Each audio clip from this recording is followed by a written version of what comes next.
dan salam sejahtera. Saya Putri Damia, wartawan utama TVPSS Panca.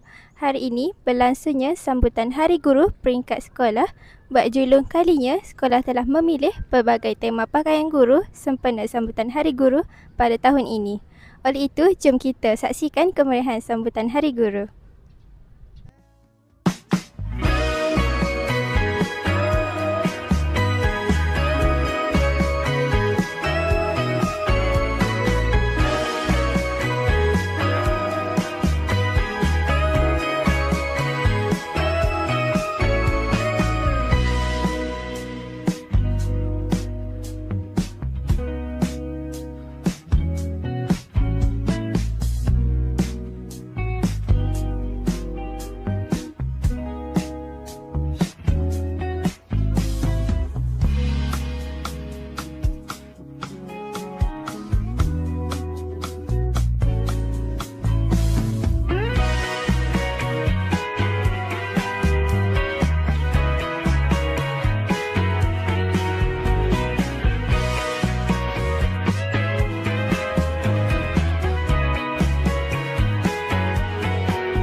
Assalamualaikum Cikgu. Assalamualaikum warahmatullahi wabarakatuh.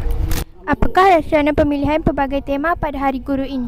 Okey, untuk rasional pemilihan tema pada Hari Guru ini, daripada satu program sebelum ni kita buat permainan sebelum Hari Guru, tapi hari ini kita tukar sebabkan oleh kekangan masa.